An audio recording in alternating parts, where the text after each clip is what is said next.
Dinlep, yürü!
Assalamu alaikum hormatly adamlar. Garaşdyra baky tarap ýurdumyzdaki täzelikler hem habarlar bilen tanışdyrýan Watan habarlary gepleşme başlaýar. Şun hormat prezident Serdar Berdimuhammedowyň we Gazagystan Respublikasynyň prezidenti Kasym Jomart Tokayewiň arasynda telefon arkaly söhbetleşik boldy. Döwlet başçylygynda söhbetleşigiň başynda döwlet haýratnaşyklarynyň wajyp meselelerini aralyp maslahatlaşmak bagatda döredileni mümkinçiligi üçin kanagatlanma bildirip, dostlukly ýurduň başçylygyny dogruny bilmekdedi we oňa berkjan saglyk, bagtyrlyk we awadançylyk hemde Gazagystan Respublikasynyň dogonlyk halkynyň ruwaşynyň behidine jogapkärli döwlet işinde täze üstünlikleri arzu etdi. Prezident Kasym Jomart Tokayewiň parasatly ýol başlygynda häzirki döwürde Gazagystan Respublikasynyň ösüş we ruwaşlyk ýoly bilen anamly öňegde jemgyýetiň durmuşynyň ähli ulgamlaryny uly üstünlikleri gazanýanygy hemde dünýäde awraýny hasa berkidýänligi belenildi. Hormat prezident Serdar Berdimuhammedow ýoly goýulan netijeli türkmen gadak hyzmatdaşynyň ýokary derejesine kanagatlanma bilen berilip, Gazagystanyň başçylygynyň ýurtlamynyň arasyndaky strategik we hoşniýetli goňşulyk gatnaşyklaryny uly ünsürýänligi aýratyn bellädi. Biz sizden anlaşmak ýagdaýyna garaýşyňyza ýokary baha berýäs we iki taraplaryň hyzmatdaşlygy puwturlanmaga ygradlygymyzy tasdiklap, iki taraplaryň we köp taraplaryň görnüşde ähli uglary boýunça köp uğurly gatnaşyklary ilerletmäge hemme taraplaryň ýardam berýäsi hormatly prezident Serdar Berdimuhammedow nagtady. Söhbetdeşleri häzirki wagtda Türkmenistanyň we Gazagystanyň esasy uğurlaryň ählisi boýunça üstünlikli hyzmatdaşlyk edýänligini kanagatlanma bilen belediler. Dostlukly goňşy döwletleriň arasynda işiň syýasy gatnaşyklary alınıp barylýar. Şol sany ministrlikleriň we puwduklyny dolanyş edaralarynyň uğury boýunça köp uğurly hyzmatdaşlyk berkidilýär. Türkmen Gazak sowda ykdysady gatnaşyklary ukgunly ösürilýär. Medeni insan perwer ulgamda hyzmatdaşlyk barha giňildilýär we berkidilýär. Şeýle parlamentary gatnaşyklary işiň dowam etdirilýär. Türkmenistanyň we Gazagystanyň başdanlary ýoly goýan netijeli döwlet gatnaşyklary mundan berýägem ösürmäge çalşýanlyklaryna tasdiklap, bilelikdäki tagallalaryň netijesinde asarlaryň dowamynda iki ýurduň halklaryny baglanşdyrýan diýip bolany dostluk we hoşniýetli goňşuçylyk ýürelerini esasanýan netijeli hyzmatdaşlyk gatnaşyklarynyň iki döwletiň bähridine mundan berýägem aýdyrly ösüriljekdigini we puwturlanyljakdygyny anam bildirdiler. Telefon arkaly söhbetleşigiň ahyrynda hormatly prezident Serdar Berdimuhammedow prezident Kasym Jomart Tokayew dogruny güni ýene bergede gutlady we oňa berkjan saglyk we egtilmede güýç gaýrat hemde bagat hemme Gazagystanyň dogonlyk halkynyň ruwaşlygynyň we awadançylygynyň bähidine ýokary döwlet wezipesine üstünlikleri arzu etdi.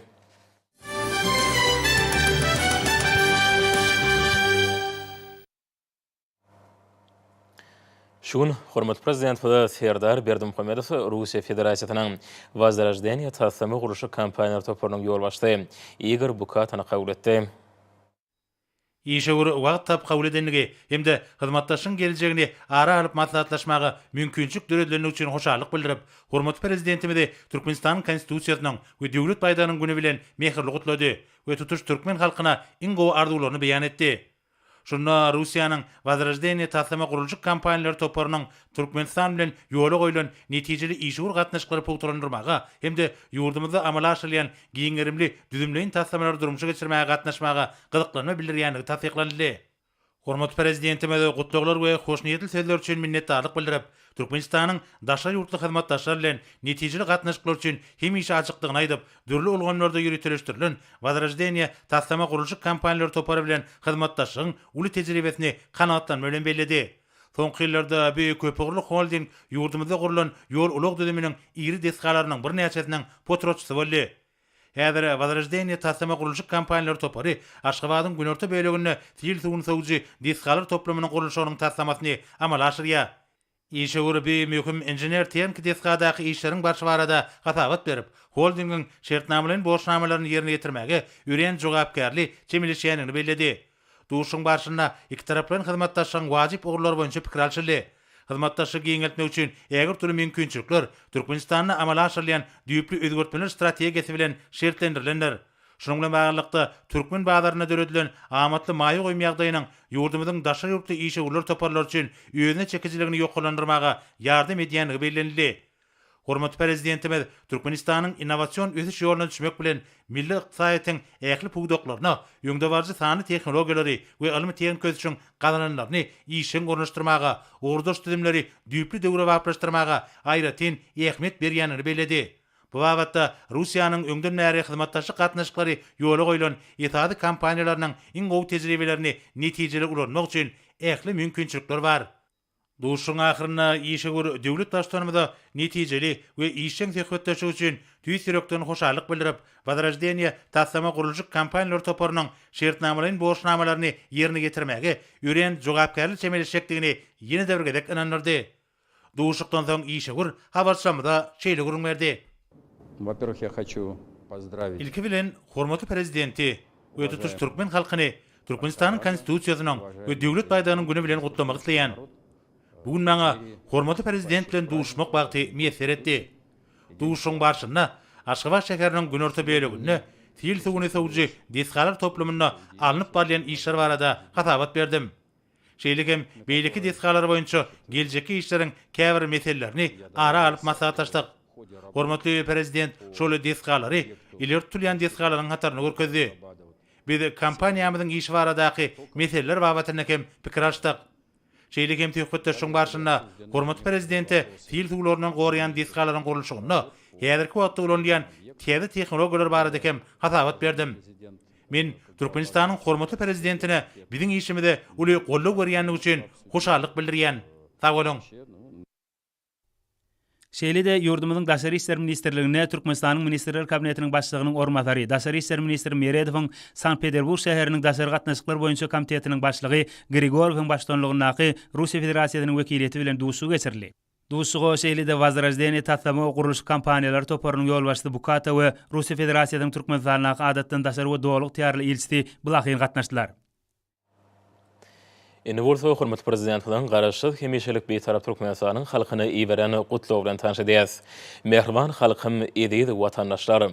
Sizi berqarar döwletiň täze ýamynyň galkynşy zamanynyň taryhyna altyn harplar bilen ýazyljak şanly seni Türkmenistanyň konstitusiýasynyň kabul edilmeginiň hemde döwlet baýdagynyň döredilmeginiň şanly 30 ýyly bilen tüýsürekden gutlaýan. Garaşsyz hemişelik beýtarap ýurdumyzyň konstitusiýasy we döwlet baýdagy edil watanymyzyň şöhratly geçmişiniň sowutnamasy. Häzirki bagtyar günüň hemde beýik geljeginiň kepirleri, milli döwletlilik ýürürligimiziň synmadlygyny hemde ebediligini ikrar edýän milli gymmatlygymyzdyr.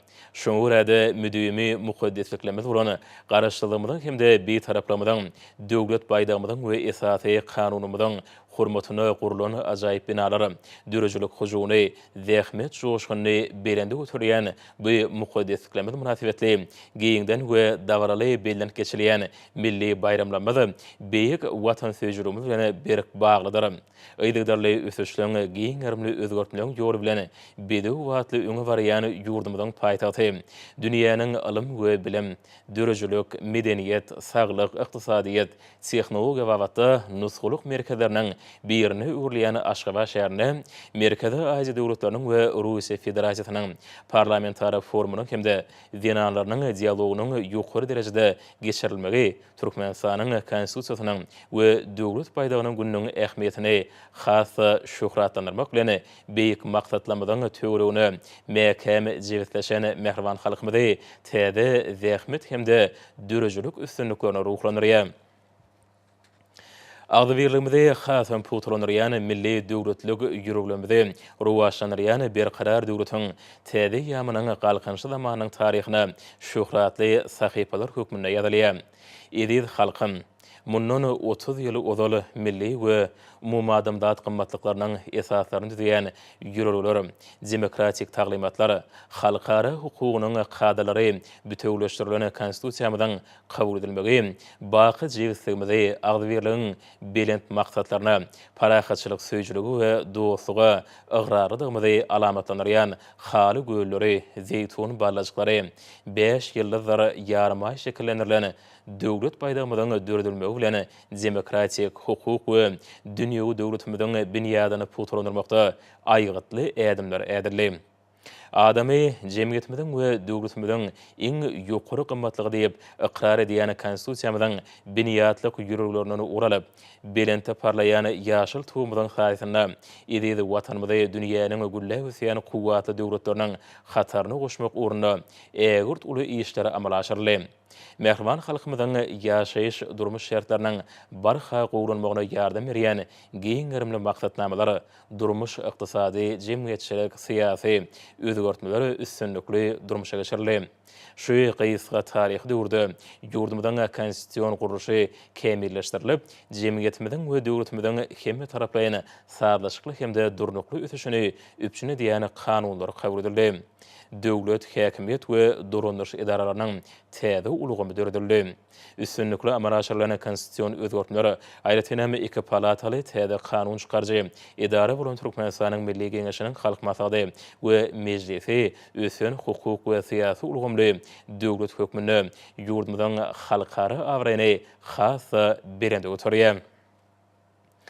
Ediz watandaşlar, berqarar döwletiň täze ýamynyň galkynçy Türkmenistany 2020-2050 ýyllarda durmuş ykdysadyny ösürmegiň milli maksatnamasyna kesgitlenen weziplerden uralyp, ýeten belent sepketlemizden, gazanyň üstünliklerimizden ruhlanyp, bize nusgalyk işleri amal aşyrýar. Dünýä Birleşigi tarapyndan ikrar edilen we konstitusiýamyzda hemişelik berkidilen oňuýyn betaraplamydan ýürüglerini gollanyp awraýly halkary gurumlary dünýä döwletleri bilen gatnaşyklarymyzy aýdygdarly giňeldiyäs. Golayda Birleşen Milletler Guramasynyň baş assambleýasynyň 76-njy sessiýasynyň 61-nji umumy mejlisinde ýurdumyzyň başlangyjy boýunça durnukly ötüşi gadanmak üçin köpçüliklerini velosiped sürmegi, jemgyýetçilik uluglaryna girdimegi atly kararnamanyň bir agzany kabul edilmegi hemde Türkmenistanyň 2020-2028-nji ýyllar üçin beýik guramanyň halkary söwda hukugy boýunça komissiýasynyň agdalygyna saýlanmagi, şerekeme Ýewropa Ykdysady Komissiýasynyň şäherlerdäki baglar atly başlangyjyna bag ekmek şäherleri arkaly gollaw we oňa goşandy üçin Aşgabat şäherine halkary guwanamasynyň berilmegi munyň aýdyň subutnamasy. Mehriban halkym, ediz watandaşlar, sizi halkyň arkadagly zamanasy ýylynda Türkmenistanyň konstitusiýasynyň we döwlet paýdagynyň güni bilen ýene de bir gedek tüý sürekden utlaýan, size berk jan saglyk awadan we bagtyar durmuş, ediz watanymyzyň mundan belägem gülle ösmegi ugrunda alyp barýan işleňizi uly üstünlikleri ardy edýän Türkmenistanyň prezidenti Serdar Berdimuhammedow.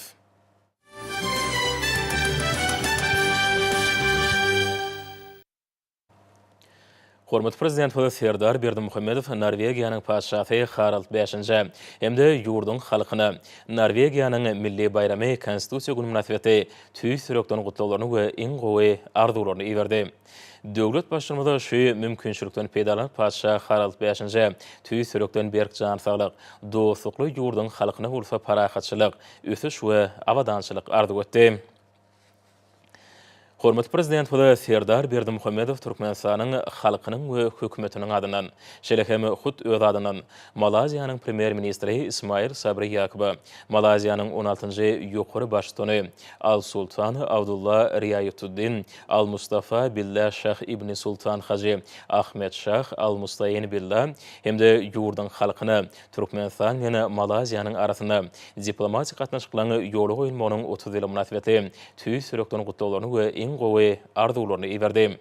Geçen ýylyň dowamynda biziň döwletlerimiziň arasynda özara hormat goýmak, din hukukluk hemde ananyşmak ýörelgelerini esaslanýan gatnaşyklary işiň ösürildi we kämilleşdirildi. Türkmenistan iki ýurdun arasynda siýasy, söwda, ykdysady, medeni ansanperwer gatnaşyklary mundan belekde ösürmegi urdunýa diýip döwlet başlamy gutluk hatyndan atdy. Hemde belelikdäki tagallar netijesinde Türkmen Malay hyzmatdaşynyň geljekde hem iki halkyň bähwidine ösüriljekdigine anan bildirdi. Döwlet başlamy mümkinçilikden peýdalanyp Malaziýanyň Premier Ministri İsmail Sabri Yakuba hemde 16-njy ýokary başlygy Al Sultan Abdullah Riayatuddin, Al Mustafa Billah Şah İbni Sultan Haji Ahmet Şah Al Mustayin Billah berkjan saglyk, bagtyarlyk we awadançylyk Malaziýanyň halkyna orta ötüş hemde rowaşlyk bardaky iň gowy arzuwlaryny beýan etdi. Hormat Prezident Huda Serdar Berdimuhamedov Qazaqstan Respublikasynyň prezidenti Kasym Jomart Tokayew dogruň münasibetli tüý sürekden gutlaularyny we iň gowy arzuwlaryny iberdi. Häzirki wagtda siziň ýol başçylygyňyzda Qazaqstan Respublikasynyň döwlet özüň täýärliginiň berkidilmeli, ýurdun halkara giňişligindäki awraýny ýokurlanmagy hemde halkyň awadançylyk derejesiniň gowranylmagyny gönükdirleni giňlerimli özgertmeleri amala aşyrylýar diýip döwlet başçymyzy gutluk hatyndan Hormat Prezident Huda ýurtlarymyzyň arasyndaky strategik we hoşniýetli goňşulyk gatnaşyklarynyň ösürilmegini, halklarymyzyň dost soňlygynyň putulanylmagyny, Qazaqstanyň lideriniň uly üns we goldaw berýänini aýratyn bellep, iki tarapyň gatnaşyklaryny geljekde de halklarymyzyň bähwidine aýdygdarly ösüriljekdigine anandyrdy. Döwlet başlygy Serdar Berdimuhamedov mümkinçilikden peýdalanyp Prezident Kasym Jomart Tokayew berkjan saglyk we bagtyarlyk Qazaqstan Respublikasynyň dogonlyk halkyna bolsa parahatçylyk, rowaşlyk hemde awadançylyk arzuw etdi.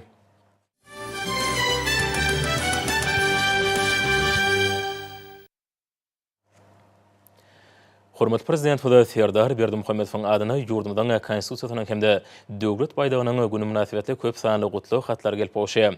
Hatlarda berkarar döwletiň täze ýamynyň galkynçy döwründe ata watanymyzyň ýaşyl tuğunyň halkymyzyň agdybirligini we jewsligini, oň parahatçylygyň, insanperwerligiň we dürejiligiň ýürelgerini agrarlydygyny alamatlandyrýanyny talýar. Bu üýtgüsizlik gymmatlyklary raýatlaryň hukuklarynyň we azatlygynyň ygtybarly kepili, giýimçörli durmuş ykdysady özgertmeň mäkäm büniýady bolan ýurdumyzyň konstitusiýasynda beýan edilendir. Hatlary berenleri döwlet başçylygynda berkjan saglyk uzak ömür, ýurdumyzyň mundan belägem güllä ösmeginiň we halkymyzyň rowaşlygynyň bähwidine giňerimli işlerine täze üstünlikleri arzuw edýärler. Hormat Prezident Huda umumy milli bayram bilen Milli Geňeşiň halk maksadynyň başlygy Gurbanyguly Berdimuhamedov we Milli Geňeşiň mejlisiniň başlygy Mehmedowa tüý sürekden we meherli gutladylar. Döwlet başçylygynda tüý sürekden gutlawlaryny Ministrler Kabinetiniň başlygynyň orunmasarlary Abdurrahmanow, Qylyjew, Mehmedowa, Meredow, Muhammedow, Uradgaliyew, Pürçekow, Toýlayew, şerehem Ministrler Kabinetiniň ýanyndaky Ulow we Kommunikasiýalar agentliginiň baş direktory Şakyf iwerdiler. Hormat Prezident Huda Serdar Berdimuhamedow Türkmenistanyň prezidentiniň diwanynyň jogapkar erşikleri iň gowy arzuwlaryny ýoladalar. Döwlet başçylygynda Türkmenistanyň konstitusiýasynyň hemde döwlet baýdagynyň güni bilen ýurdumyzyň ýaşaýjylarynyň adyndan Ahal welaýatynyň häkimi Gurbanow, Balkhan welaýatynyň häkimi Ataxaliyew, Daşowut welaýatynyň häkimi Nazarmuradow, Lewap welaýatynyň häkimi Amangaliyew, Mary welaýatynyň häkimi Anaberdiyew, Aşgabat şäheriniň häkimi Gannymow gutladylar. Hormat prezident da yurdumdan harbi we hukuk koruyucu idaralarının yol başları en gowy arzuwlaryny iwerdiler. Döwlet başçymyzy Serdar Berdimuhammedow Türkmenistanyna saýrowlary we salat alşyklary geçirmek boýunça Merkel toparyň başlygy, Demokratik Partiýanyň başlygy, Senagatçylar we Telekaçlar Partiýasynyň Merkede ýeňişiniň başlygy, Agrar Partiýanyň Merkede ýeňişiniň başlygy, Kärdeşler Arkaşyklarynyň Milli Merkediniň başlygy, Zenanlar Birleşiginiň Merkede ýeňişiniň başlygy, Magtumuly adyndaky ýaşa ugrumasynyň Merkede ýeňişiniň başlygy, Dünýä türkmenleriniň insan perwer birleşiginiň prezidentiniň ornmasary, Gurbanyguly Berdimuhammedow adyndaky howanarlyga mätäş çaglary himayet bermek boýunça Haýyr Sahawat gadatynyň ýerine ýetiriji direktory, Parahatçylyk gadatynyň müdiriýetiniň başlygy we beýlekleri gutluw hatlaryny ýoladalar.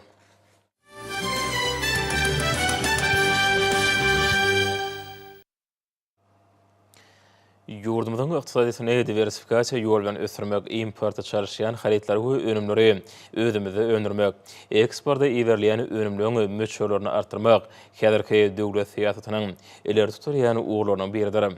Beýik wezipanyň üstünlikli ýerine ýetirilmegi, o sanagat toplumynyň durmuşa geçirilýän işler bilen aýrylmaz baglanyşydyr. Şunu hormat prezidentiň sanly ulga markaly geçiren iş maslahatlarynyň ähmiýeti aýdyň ýüze çykýar. Munyň gözi wezipeler kesitlemek, olaň ýerine ýetirilişine gödäwçilik etmek hemde ýol başly düzümleriň işlerine baha bermegiň täsirli guralary. Hormat prezidentiň 16-njy maýda sanly ulga markaly geçiren iş maslahatyna da munyň şeýledine anyk göz ýetirmek bolýar. Jogapkärlik wezipeleri ýerine ýetirmeň ýollary barasyna ýurdumyzyň ahali Balkyn, Daşoguza, Lewap, Mary vilayatlarinyň häkimlikleriniň ulan maslahatlarda giňişliğin turulyp geçirildi. Hemde wezipeler kesýetlendi. Şol maslahatlarda milli maksatnamalaryň ýerine ýetirilişi, elatyň durmuş derejesini ýokurlanmak boýunça öňde durýan wezipeler, odaly berilen taşyrklaryň berje edilişi, gowçulary hatarara bejeretini hemde ösüşdigini tutmak, mineral dökümler bilen iýmetlendirmek işlerini ýokary hil derejesinde ýola goýmak, akinleri ýedek etmek galary ony taýýarlyk görmek, uruk möhümini ýeri eýeleri bilen hasaplaşyklary öz wagtyna geçirmek, şu möhümde tekniki hyzmat ediş idaralarynyň işini taýyp gurmak, o wetna toplumynyň ähli puduklaryny, häzirki döwrüň wezipelerini üstünlikli ýerine ýetirmegini üpçün etmek boýunça alınıp barýan işler dogrusynda giňişliğin gurulmadyr. Owy hojalyk işleriniň gurulşyny, ekrançylyk meýdanlarynyň we owy hojalyk teknikalarynyň ulanşyny aýratyn teljerme berildi. Gökbagçy ekinleriniň ýer almanyň we soganyň bolup hatyryny kemale ýetirmegiň wezipeleri maslahatlarda giňden ara alynyp maslahatlaşyldy. Bu işler halkyň arkadaşly zamanasy ýylyň üstünlikleri wesenmegini üpçün eder. Maslahatlarda ýüpek gurçuklaryny ýetmek möhümini ýokary guramaşyk derejesine geçirmek, bu abatdaky işleri ýürüýte gödäwçilikde saklamagyň, bellenelen taşyrklaryň üstünlikli berje edilmegini üpçün etmegiň wezipeleri hakynda da jekmejek gurulmadyr. Maslahatlarda ýurdumyň vilayatlaryna alyp barýan gurulşyklary gurulýan binalary öz wagtyny ulanmaga taşyrmak, suw we akabalarynyň kadaly işlemini üpçün etmek barada da jekmejek gurulmadyr. Vilayatlaryň durunuş düzümlerine sany ulgamy ornaşylmak boýunça işler çaltlanmak hakynda da maslahatlarda çykyp gepleýän adamlar giňişliğin durup geçdiler. Maslahatlarda dördüp berýän mümkinçilikler hem şertler üçin hormat prezident bilen alkyş we hoşallyk sözleri beýan edildi. Şunu Daşary işler ministriniň halkara gatnaşyklary institutyna gahrman arkadamyzy Gurbanyguly Berdimuhammedowyň ömrümiň manysatly kitabynyň rus diline näşriniň tanışdyryş dawarasy boldy. Dawara Türkmenistanyň Daşary siýasy idarasynyň ýol başçysy we işgärleri, ýurdumyzda işleýän diplomatik wekilhanalaryň, halkara gurumlarynyň ýol başçylary, paýtagtymyň ýokary okuw mekdepleriniň professory, mugallimleri hemde talipleri, köpçüliklerini habar berişdirýärläriniň wekilleri gatnaşdylar. Bu waka Daşary ýurtlaryň Türkmenistana ähir türlü gyzyklanmasynyň, gahrman arkadagymyza bildirilgen uly hormatyň hemde köp ugrly döwlet, siýasy, almy we medeni işlerini bitiren hyzmatlarynyň ikrar edilmeginiň nowatdaky suwutnamasy boldy. Halkyň arkadagy zamanasy ýylyna çapdan çykan gahrman arkadagymyzyň nowatdaky eseri iýleşlerimiz üçin berkarar döwletiň täze ýamynyň galkynyşy döwrüne, geljekki 30 ýyl üçin öňde goýulan belent maksatlara ýetmekde ruhy gollanma boldy. Dawarada Russiýa Federasiýasynyň Türkmenistanaky adatda naşar we dowlat ýarly ilçesiniň çykyşy dinlenildi. Türkmenistanyň konstitusiýasynyň hemde döwlet baýdagynyň bayramçylygynyň bellenilýän günlerini Türkmenistanyň Milli Geňeşiniň halk maslahatynyň başlygy Gurbanyň Mälikgulyewич Berdimuhammedowyň Ömrümiň manyny adly kitabynyň rus dilindäki nesriniň tanışdyryş dawratyna gatnaşmagymyz biziň üçin uly mertebedir. Awtoryň täze düýpli filosofik hem edebi eserini türkmen halkynyň ruh, ahlak gymmatlyklary barada okuyjylara ören täsirli gurrun berýär.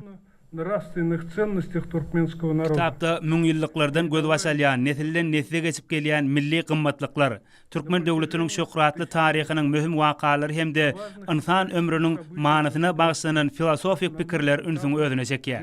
Hormatly arkadagyň Ömrümiň manysy adly kitaby durly ýaşdaky okuyjylar üçin düýpli hem çuň bilimleri öwrenmekde, özleşdirmekde gymmatly çeşme öwrüljek paýgat kitabydyr. Bu kitap esasanam ýaşlar üçin ruhy gollanma hökmüne hyzmat eder. Ýaş neslin ýokary watançylyk ruhuny hemde garasy Türkmenistanyň bitarap taglimatynyň ýörelgelerini laýyklykda terbiýelemekde kitabyň ähmiýeti ören uludur. Onu hususan Türkmenistanyň halkara derejesindäki belen dawraýy, durnukly ösüşi barada gurrun berilýär. Kitapda kämil derejede öwrenilen tarih ilmlarynyň, anyk tarihi wakalaryň ulgamlaşdyryp halk köpçüligine hödürlenilmegi bellenmäge münasipdir. Alty bölümiň hersi diliň çeperçiligini aýdyň ýüze çykarýar. Olarda ganatly jümleler, akyllarlaryň paýhatly pikirleri, garaýşlary ünsüňi özüne çekýär. Hormatly adamlar, rus okuyjylaryny türkmen tarihi, medeniýeti bilen ýakyndan tanışdyrjak bu düýpli filosofik hem edebi iş üçin hormatly arkadaga tüýsürekden sag bolsun aýdýar. Sözümiň ahyryna Türkmenistanyň hormatly prezidentini hemde dostlukly türkmen halkyny Türkmenistan konstitusiýasynyň hemde döwlet baýdagynyň güni bilen tüýsürekden gutlaýan. Sag bolun. И в его лице весь братский туркменский народ с наступающим днем Конституции и государственного флага Туркменистана. Спасибо. Gahrman arkadagymyz köp ogurly edebi dörejiligini türkmen halkynyň ýokary insan perwer ýörelgeleri öz beýany tapýar. Dünýäň dürli dillerine terjime edilen bu eserler halkara jemgyýetçiligini ägir tuly gydyklanma döredýär. Tanışdyryş dawratyny täze filosofik edebi eserde gahrman arkadagymyzyň ömrüniň ähmiýetli döwürleri baradaky ýatlamalar, gymmatly pikirleň jemlenenligi bellenildi. Şeýle hem kitapda ýurdumyzyň taryhyna, milli ruhy, ahlak gymmatlyklaryna, asyrly dep desgurlarymyza aýratyn urun berilýär. Birleşen Milletler Guramasynyň baş sekretarinyň ýurdumydaky ýörüte wekili, Merkez Aziýa üçin öňnäliş diplomatiýasy boýunça Sewit merkeziniň ýolbaşçy Natalia German çykyşynda kitapda diňe bir Türkmenistanyň mirasy hakyna däl, eýsem häzirki döwürde ýeten belen sepetler barada da gurrun berilýänini notady. Творческого наследия автора проходит идея о глубоком... Авторun bu dörejilik mirasyny çuň watansöýçilik duýgusy, öz halkyna hyzmat etmegiň ýörelgeleri beýan edilýär. Anyk taryhy wakalaryň almaderini, milli ruhy matlyklaryň ähmiýetini aýan edýär. Onun filosofik garaýşlary ena tahakkyndaky ýatlamalarını ör boýuna alyp, olary urun mehir söýgüni, hormat sarpany alamatlandyrýar. Şeýle hem maşgaly gymmatlyklaryna güýparlyk şöhletlendirýär. Menin pikirime göre kitabyň hutşy bölümi aýratyn täsirler. Şu garaýşlar Gurbanyň Mälikgulyewich Berdimuhammedowyň öz ömrüniň ahlak, etika gymmatlyklaryna öwrilýär. Munyň özü onuň içerik hem daşary siýasatynyň mazmunyny kesitleýär. Как не раз отмечал глубоко уважаемый Гурбангулы Бердимухаммедов, Çoňur hormatlanýan Gurbanyň Berdimuhammedowyň en çemegedek belleşi ýaly Türkmenistan hem işe häzirki zamanyň möhüm meselelerini çözmekde siýasy diplomatik ýörelgeleri ýerige. Munyň özü halkara hyzmatdaşlygynyň tejribesini beýleki döwletler üçin hem nusgalarlykdyr. Gurbanyň Berdimuhammedow kitapda diňe bir Türkmenistanyň mirasy hakyna däl, eýsem häzirki döwürde ýeten belen sepetleri barada da buýsan çülen gurrun berýär. Şonuň bilen baglykda men hormatly arkadagyň ösüşiň ulug ara gatnaşyk, energetika, saglyk öreş orlaryna öňe süren başlangyçlary, şeýle hem halkara ýeňişligindäki ergen ýörelgelerini atamaklagan. Sözümiň ahyryna çuňur hormatlanýan Gurbanyň Berdimuhammedow Türkmenistanyň hormatly prezidentine türkmen halkynyň bähwidini alyp barýan işlerini uly üstünlikleri arzu edýän. Sag bolun.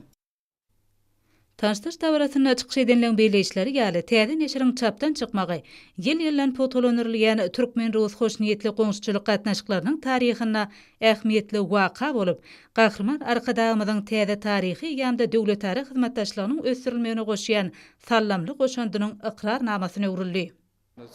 Men Xitay Halk Respublikasynyň Türkmenistanyň adatdan daşary we dowluk täýärli elçisi Siýan Naýçen.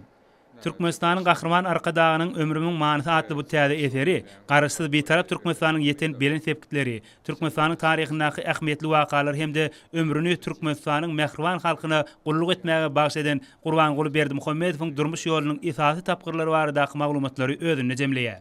Bu kitapda esasy ahlak kadalarynyň we ýörelgelerini beýan edilýänligi bellälikdir. Eserde halk dörejiliginiň, geçmişin görnükli şahsiýetleriniň we filosoflarynyň pähimli sözleriniň ulanylmagy hemde edebi taýdan ustaatlyk bilen beýan edilmegi 100 ýyllyklaryň dowamynda dünýäň halklary bilen dostluk köprülerini gurup gelýän türkmen halkynyň baý ruhy dünýäsine düşünmäge gollanma bolup hyzmat etjek bu kitabyň gymmatlygyny we ähmiýetini hasam artdyrýar. Gurbanguly Berdimuhammedowyň görnükli taryhy filosofik eseri belent maksatlary etmegiň ýolunda ruhy dayanç we şamsyrak bolup hyzmat eder. Fursatdan peýdalanyp Türkmenistanyň hormatly prezidentini hem de türkmen halkyny şanly seneler bilen gutlaýan. Sag bolun. Berqarar döwretiň täze ýamynyň galkynşy döwrüne toýlaşýan diýarmyzda, owadyr şäherlerde gurulyp ulanmagy berilýän binalaň, owadan ýaşaýyş şaýlarynyň hatary barha artýar.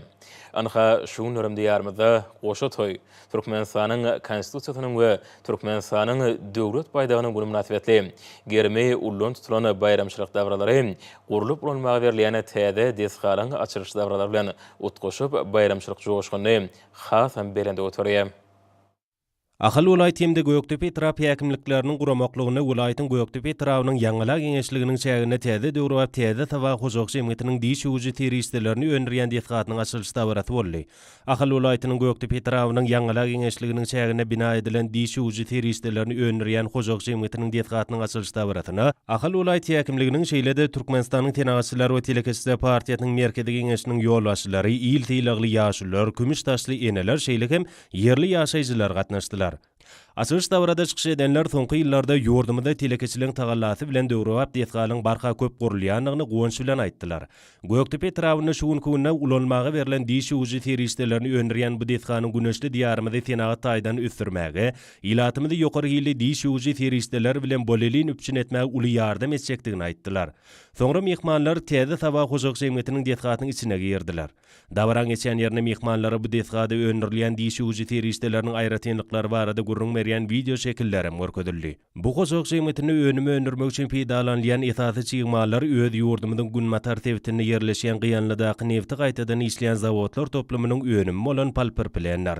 Ýakyn ýyllarda döwrat tehnologiýalarda dünýä bazaryna bätleşik ukyply ýokary hili bu haritlar sewda merkezleriniň we ak bazarlaryň bedegine urlar. Şeýle hem bu önümler ýurdumynyň eksport mümkinçiligini artdyryp dünýä bazarlaryny guradylar.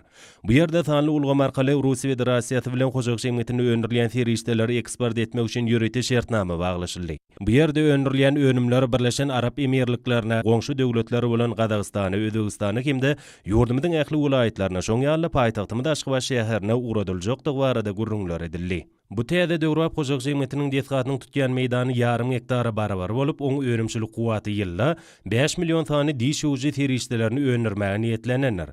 Döwrüp diýetga önümçilik ustahanasynyň şygmal saklanýan ammardan şeýle hem telekeçileriň ihlatly zähmetleri bilen öňürýän diş uji teristlerini saklanýan ammaryndan baratdyr. Şoň ýaly dolanýar tog barly hany tog işgärler üçin diýen şo tog ýürüýtün aharhany işgärler üçin ähli şertler döredilen döwrüp otoglardan baratdyr. Täze diýetga bilen tanışlygyň dowamyna mehmanlara ziýansyzlanyrjy otoglary bilen tanışmak mümkinçiligini hem döredildi. Hojak jemgyýetiniň täze diýetgatynyň dolanýar merkezine işleň awtomatik usullar arkaly ýoly goýulşy bilen hem tanışdylar. Täze tawa hojak jemgyýetiniň kämil binatyny ýokary hil ülgülerine gabat gelýändigini tasdiklayan şahadatnamalary mowşurly. Uly dawara bilen işe girdilen täze tawa hojak jemgyýetiniň döwrüp diýetgatyny dähme çekjek işgärler halkymyzyň bolelin, isretli durmuşda ýaşamaklar üçin uly tagallar edýän. Gahrman arkadagymda we arkadagly serdarmyda alkyş we hoşallyk sözlerini beýan etýärler. Ýurdumyzyň Balkan vilayatynyň idara kärhanalary Türkmenistanyň konstitusiýasynyň we döwlet baýdagynyň ähli halk toýuny münasip sowgatly gelmegi başardylar. Muňa vilayatyň Türkmenbaşy etrabynyň merkezinden geçýän Aşgabat Türkmenbaşy demir ýolunyň üstünden awtorolyň gatnawy üçin gurulan täze döwrüp köprüň açylyp dawraly ýagdaýda ulanşy tapşyrmagy bütün aýdynlygy bilen güwa geçýär.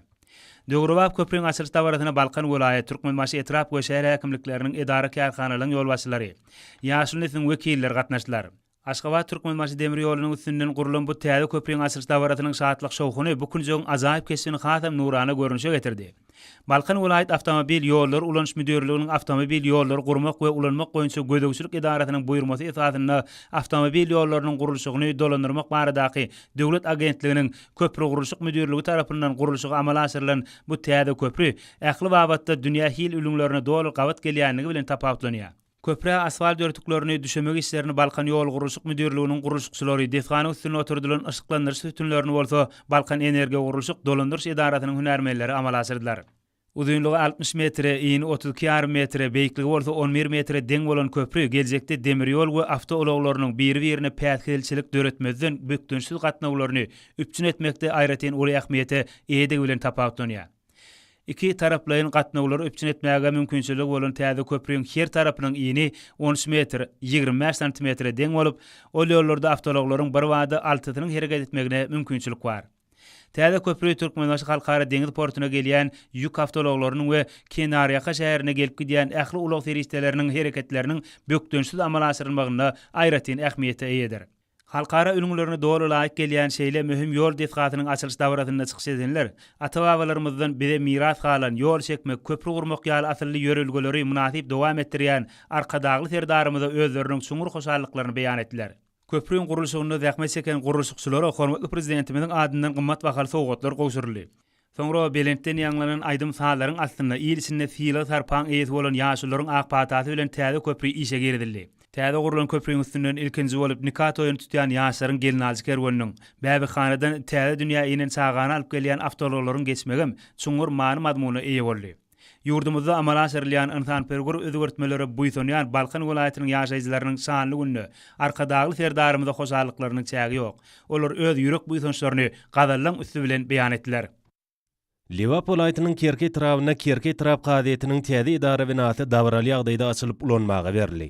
Bayramçylyk şatlygyny goşulandyran bu dawra ýyl tarpaly ýaşullar, dürlük herde dähme çeken raýatlar we gadet işgärler gatnaşdylar. Binaň öňünde goşa bayramçylyk münasibetli medeniýet we sungat işgärleriniň joşgunly çykyşlaryny giň gorun berli. Eýtilmez şatlyga ýokary ruhwaletlige betlenen aýdym saatlar udaklary ýaňsarly. Vilayatyň meşhur aýdymçylarynyň şyryny wala aýdymlary tan toparlarynyň ýokary usatlyk bilen ýerni ýetiren tantlary dawraň täsirligini artdyrdy. Soňra bu ýerde täze binanyň açylyp ulanmagy berilmegi münasibetli çykyşlary giň gorun berli.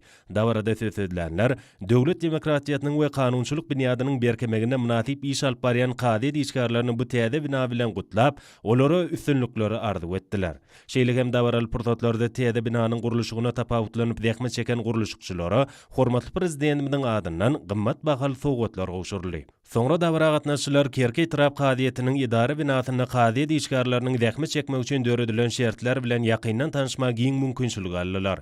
Binaň içinde gadet işgärleriniň iş alyp barmagy şeýle hem raýatlar kabul etmek üçin giň we ýagty otoglar ýerleşdirilenler. İş otoglaryna gadet işgärleriniň zähmet çekmekler üçin ähli zerurluklar dolu gödegine tutulupdyr. Açylyş dawratyna gatnaşylan ähleti Türkmenistan diýarymyda zähmet çekmek, döretmek, bagtyar durmuşyň hüdürini görüp ýaşamak üçin döredilýän giň mümkinçilikler üçin hormatly arkadagymyda we arkadagly serdarymyda alkyş we hoşallyk sözlerini aýtdylar.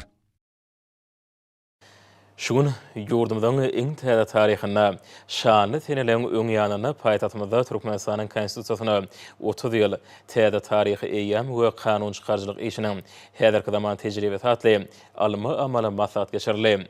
Türkmenistanyň konstitusiýasynyň we döwlet paýdanyň gününe bagşlanan forumy yurdumdan milli geňeşi gurady.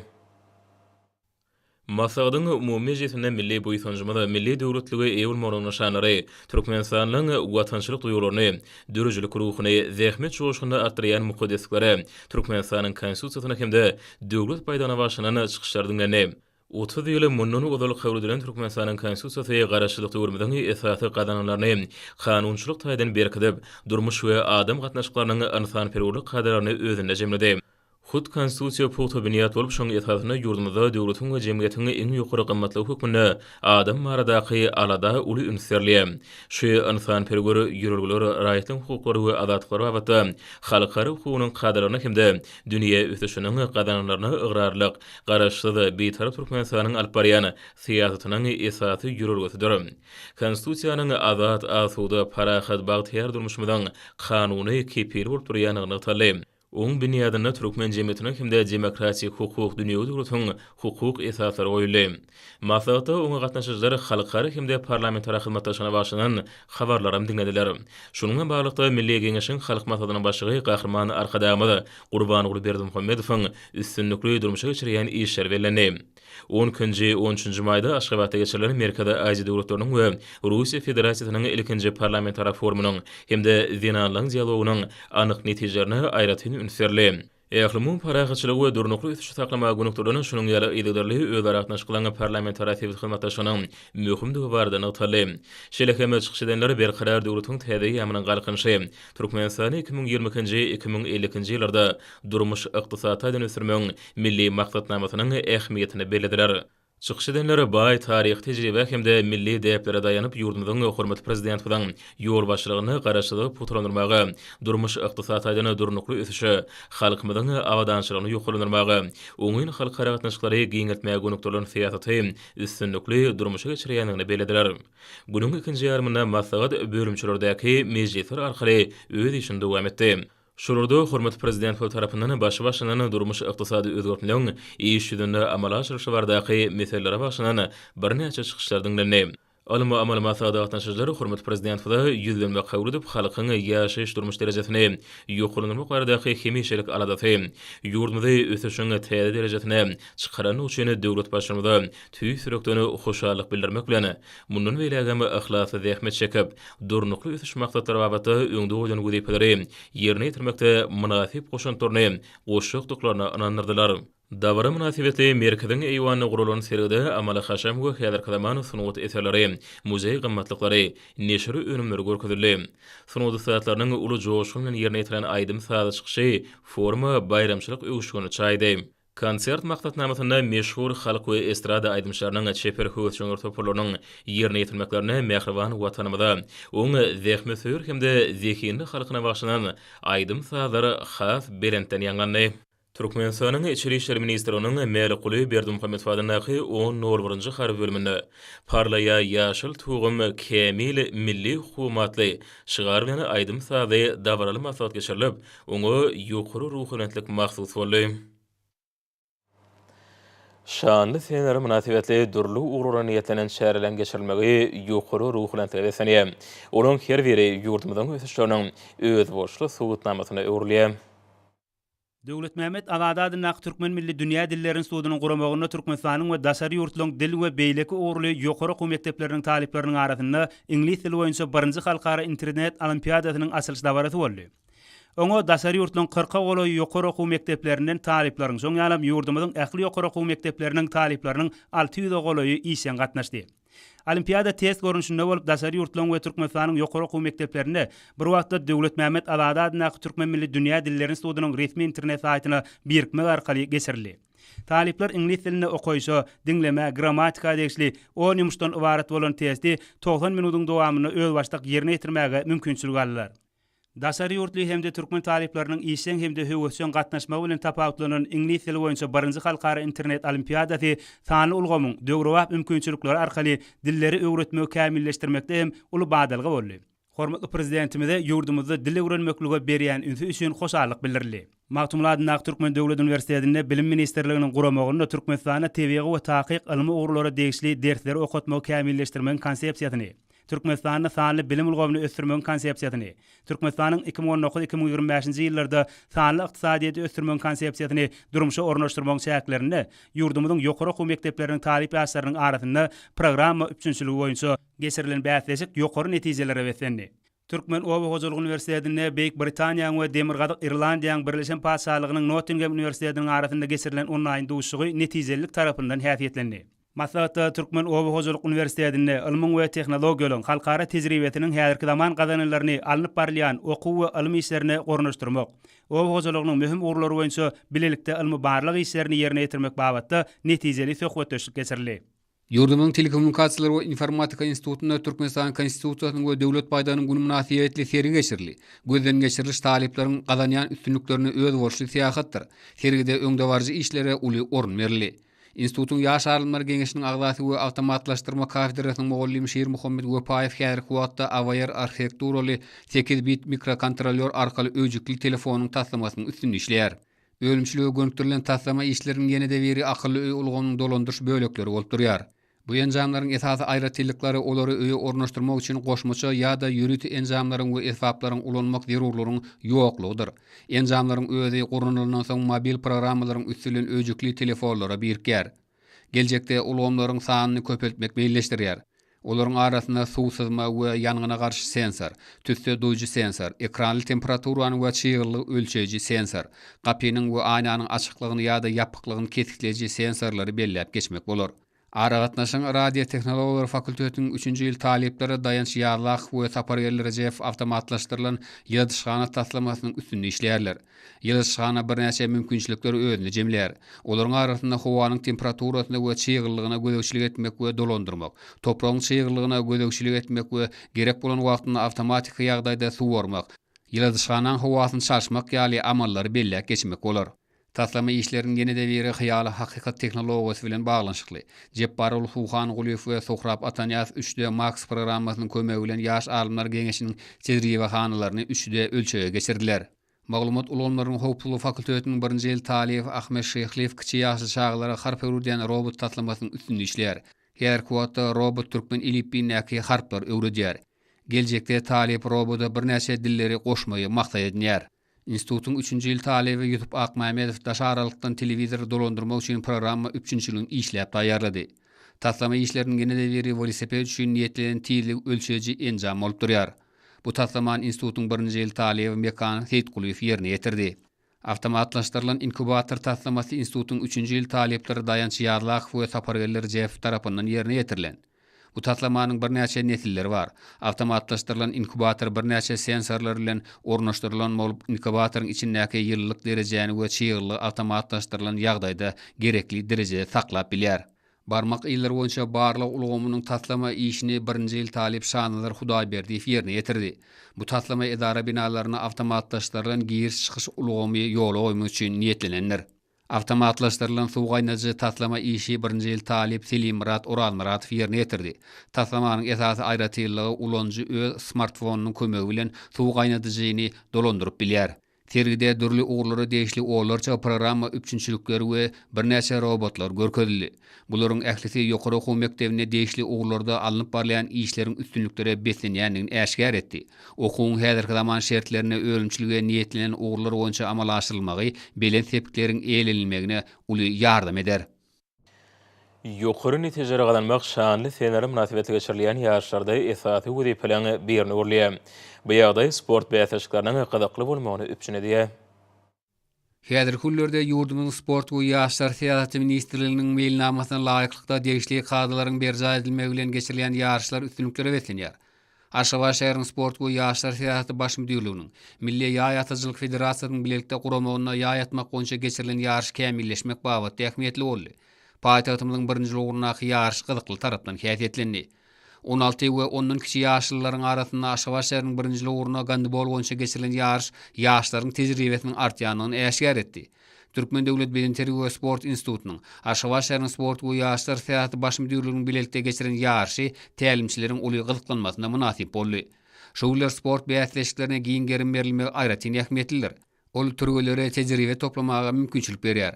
Bu ýagdaý Türkmen Döwlet Binagarlyk Guruluş Institutunda geçirilen ýarşlarda görmek boldy. Ustatlyk artdyrmakda öz bolşy mektebe öwrülen ýarşlarda esasy wezipe ýokary netijeler gazanmak bolup durýar.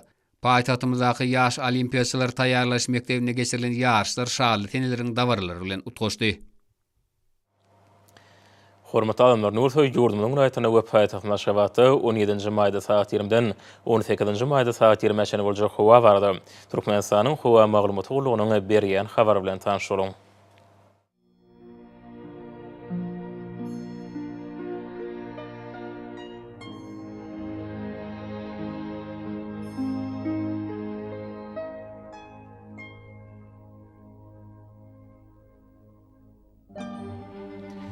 Balıkın ulaytını ütgaturayan burtuqu arıp demirad bulmatardan teyde sekundda 9-14 metre yetiyen şemal uthor.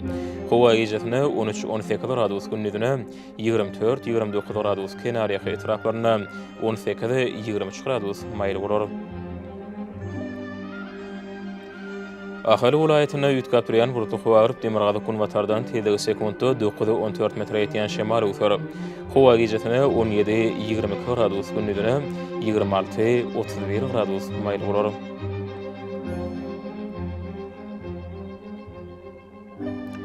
Marg vilayetine ütgaturayan burtuqu agryp demirad kunwatardan tezligi sekundda 9-14 metre yetiyen şemal uthor. Hova ijetine 17-22 gradus günnüdüne 28-33 gradus mayl bolor.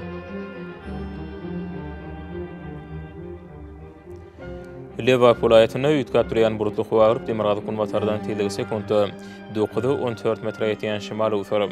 Hova ijetine 19-24 gradus günnüdüne 29-34 gradus mayl bolor.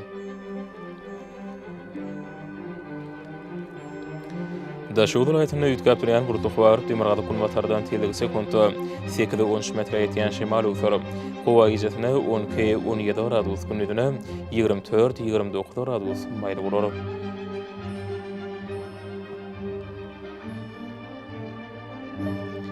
Paytaxtın Aşgabatda ütgaturayan burtuqu agryp demirad kunwatardan tezligi sekundda 8-11 metre yetiyen şemal uthor. Hova ijetine 19-21 gradus günnüdüne 26-28 gradus mayl bolor.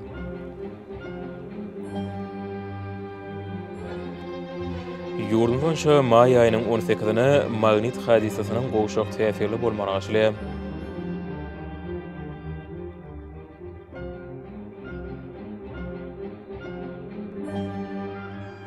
Edil vatandaşlar ýaz pasyny günüň dowamyny howanyň derejesiniň ütgaturaýandygyna nazar alyp, pasylyň aýratçylyklaryna laýyklykda geyinmegi.